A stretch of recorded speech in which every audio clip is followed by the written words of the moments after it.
ஆண்டவர் இயேசு கிறிஸ்துவில் பிரியமான சகோதர சகோதரிகளே, கிறிஸ்துவின் சமாதானம் உங்களோடு இருப்பதாக. திருவருகை காலத்தின் 2வது வெள்ளிக்கிழமை ஆண்டவர் தன்னுடைய அவையோரை பார்த்து, தன் மக்களை பார்த்து சொல்லுகிறார், உங்களை நான் என்ன செய்வேன்? சிறு பிள்ளைகள் தெருவில் பேசிக்கொள்வது போல உங்களுடைய நடவடிக்கைகள் இருக்கிறது. நாங்கள் குழல் ஊதினோம், நீங்கள் கூத்தாடவில்லை. நாங்கள் ஒப்பாரி வைத்தோம், நீங்கள் அழவில்லை என்று சொல்லுகின்ற குழந்தைகளைப் போல நீங்கள் இருக்கிறீர்கள். இங்கே ஆண்டவர் தன்னை பற்றியும் திருமுழுக்கு யோவான் பற்றியும் சொல்லுகிறார்.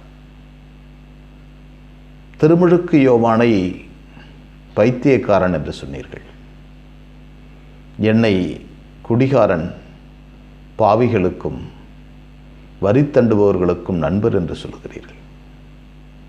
உங்களுக்கு என்ன வேண்டும்? கடவுளின் பிரசன்னம் பல பேரை தொந்தரவு செய்கிறது. கடவுளின் பிரசன்னம் பல பேரை பயமுறுத்துகிறது. கடவுளின் பிரசன்னம் ஒரு சில பேரை சரியாக விடுவதில்லை. அவர்களை நச்சரித்துக் கொண்டே இருக்கிறது பல நேரங்களில். ஏரோது அந்திப்பாஸ் இயேசுவை பார்த்து பயந்தான், திருமுழுக்கு யோவானை பார்த்து பயந்தான்.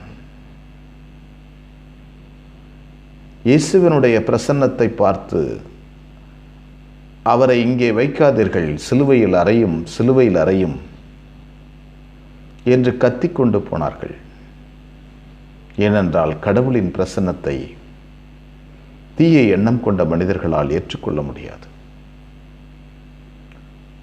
உண்மையை பொய்மையுள்ள மனிதர்களால் ஏற்றுக்கொள்ள முடியாது. கடவுள் குழந்தையாய், சிறு பிள்ளையாய் துணிகளில் புதித்து கிடத்தப்பட்டிருக்கிறார் என்ற அதிசயத்தை பார்க்க வேண்டுமென்றால் திருமுழுக்கு யோவானைப் போல தன்னையே தாழ்த்தி கொள்ள வேண்டும், குழந்தையாக மாற வேண்டும். குழந்தையாக மாறினால் மட்டுமே இயேசுவினுடைய அழகை பார்க்க முடியும். துணிகளில் சுற்றப்பட்டிருக்கின்ற குழந்தையின் முகத்தில் கடவுளின் தரிசனத்தை பார்க்க வேண்டுமென்றால் சிறு பிள்ளையாக மாற வேண்டும்.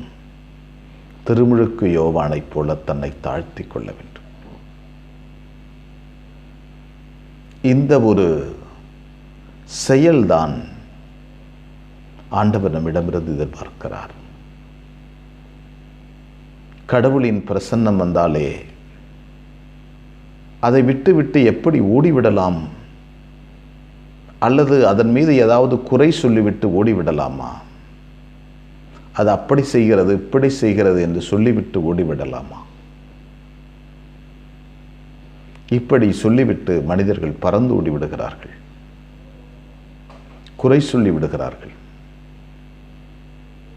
இறைவன் நீக்கமற நம்மோடு வந்து நிற்கிறார், தங்கியிருக்கிறார், நம்மோடு இருக்கிறார். எனவே அவருடைய பிரசன்னத்தை உணர்ந்து கொண்டு மரியாளைப் போல அவருடைய பாதத்தருகில் அமர்ந்து அவருடைய வார்த்தைகளை காது குளிர கேட்டுக்கொள்ள, எளிய இடையர்கள் இயேசுவின் முகத்தை பார்த்து கடவுளை பார்த்த சந்தோஷத்தில் போனாது போல நாமும் நம்மையே தாழ்த்தி கொண்டு கடவுளின் திருமுகத்தை பார்க்க கற்றுக்கொள்வோம். எங்களை வழிநடத்துகின்ற ஆண்டவரே, எம்மை போற்றுகிறோம். அற்புதமான நாளுக்காக நன்றி சொல்கிறோம். நீர் எங்களை படைத்து பராமரிப்பதற்காக நன்றி, எங்களோடு பயணம் செய்வதற்காக நன்றி, எங்களுக்கு தேவையான அனைத்தையும் நீர் செய்து கொண்டிருப்பதற்காக நன்றி. ஆண்டவரே, நீர் எங்களோடு வந்து தங்குவதற்கு வந்திருக்கிறீர். எங்களுக்கென்ற ஒரு எண்ணம், எங்களுக்கென்ற ஒரு கடவுள், எங்களுக்கென்ற ஒரு தத்துவம், எங்களுக்கென்ற ஒரு இறையியல் என்று நாங்கள் வைத்துக்கொண்டு நாங்கள் விரும்புகின்ற கடவுளை எதிர்பார்த்திருந்தால் உண்மை கடவுளை, துணியில் புதிக்கப்பட்டிருக்கின்ற எளிமையான கடவுளை கண்டுகொள்ள முடியவில்லை. ஆண்டவரே, தரிசனத்தை எங்களுடைய அன்றாட வாழ்க்கையில் எளிய முறையில் கண்டுகொள்ள எங்கள் எளிய கண்களை திறந்துவிடும். ஆண்டவரே, அன்னைமரியே, எங்கள் அன்பு தாயே, திருமகனிடம் எங்களுக்காக இடைவிடாது பரிந்து பேசும். ஆமென்.